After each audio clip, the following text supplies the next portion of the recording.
Hi, it's Mark at FBA to USA.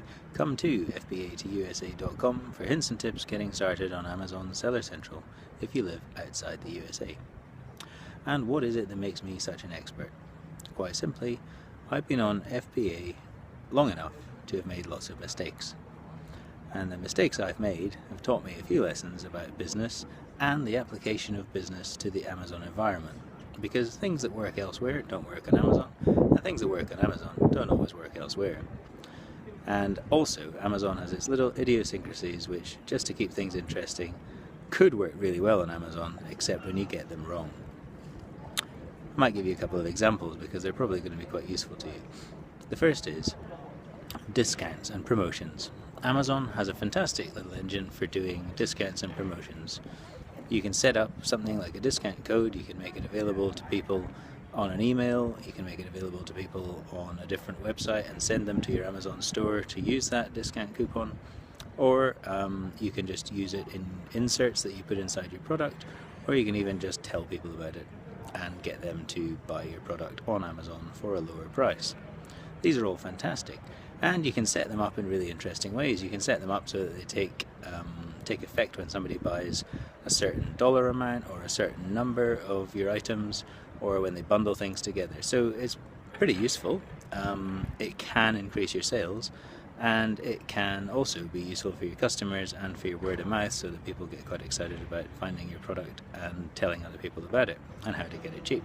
So it's a fantastic little engine, but what's not obvious is how it works all the time. And this is the same with so many things in Amazon.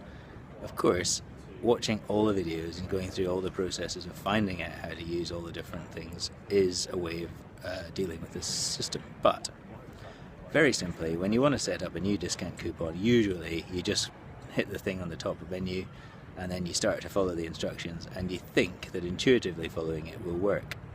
I did this towards the end of our last season of selling our product, which is a seasonal product. I created a coupon just to reduce the price for people who were going to buy 2, 3 or 4 of the product, just to try and get the tail end of the market to increase the number of sales or the order value per customer, so that I could make a little bit more money. Of course, when I did it, what I should have done was set up a discount code with tiering in it, so that it would take effect when people bought 2 in one tier, 3 in another tier, 4 in another tier, and so on. But I hadn't spotted the tiering, so I simply set up different discount codes for 2, 3, and 4, and so on of the product. When somebody bought 100 of my product, every single one of the discounts that I had set up got triggered at the same time.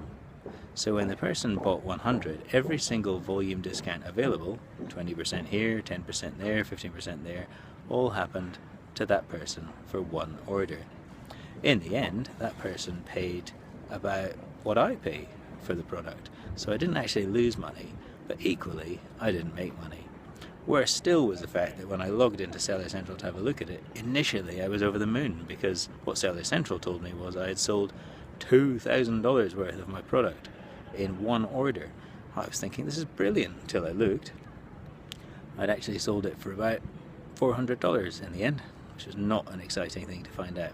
Anyway, these are the lessons that you get from experience or from joining fba2usa.com and doing the training and learning a little bit about how you implement some of these things. If you want to get more hints and tips and things to avoid like this, then feel free to come along and sign up. Or if you've got a specific question, you can email me at mark@fba2usa.com or leave a question underneath this video. I always try and get around to answering them, and sometimes if it's a good question, I'll answer it with a different video. Okay, thanks very much. Bye.